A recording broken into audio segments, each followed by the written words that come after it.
અમારું રંગસાગર performing આર્ટ્સનું vision છે Indian કલ્ચરને world wide promote કરવાનું. સો લાસ્ટ કેટલાક 5-1 વર્ષથી હેતલબેન અમારી સાથે જોડાયા છે અને અલગ અલગ કન્ટ્રીઝમાં ઇન્ડિયાને રિપ્રેઝેન્ટ કર્યું છે. એમની ફર્સ્ટ ટૂર ઇન્ડિવિઝ્યુઅલ એમની ફર્સ્ટ ટૂર અમારી સાથે રહી હતી ચેક રિપબ્લિકમાં, જ્યાં ટોટલ 12 કન્ટ્રી સાથે ઇન્ડિયાને રિપ્રેઝેન્ટ કર્યું હતું અને બહુ સરસ રીતે પરફોર્મન્સ આપ્યું. ત્યાર પછી એમને અબુધાબી કરી, અબુધાબી પણ અમારી સરસ રીતે સક્સેસફુલ ગઈ. ત્યાર પછી પોર્ટુગલની ટૂર કરી, પોર્ટુગલમાં અમે બીજા ગ્રુપ સાથે પણ એ અમારી સાથે જોઈન થયા હતા.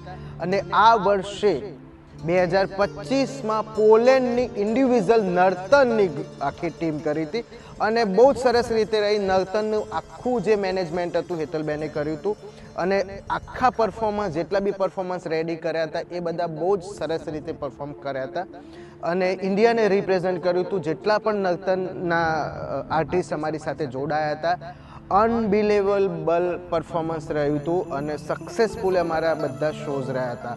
અને જે ઇન્ડિયાને રિપ્રેઝેન્ટ કર્યું, જ્યારે પરેડ હતી ત્યારે નર્તને જે પરફોર્મન્સ આપ્યું છે એ જોઈને પોલેન્ડના મેયર હતા એ બહુ જ ખુશ થયા હતા.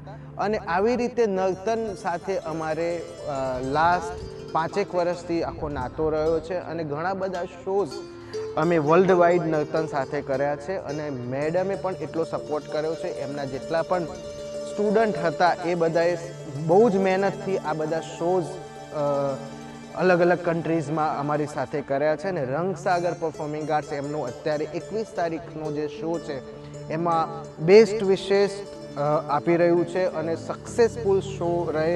અને શોનું નામ છે શક્તિ. તો માતાજીને પ્રાર્થના કરીએ છીએ કે આ શો બહુ સક્સેસફુલ રહે અને અમારી જેટલી બી પોલેન્ડની ટીમ હતી એ બહુ જ સરસ રીતે પરફોર્મ કરે અને જેટલા પણ મેમ્બરો, જેટલા પણ આર્ટિસ્ટો પરફોર્મ કરવાના છે એમને પણ all the best. Thank you Hetal ma'am, thank you so much.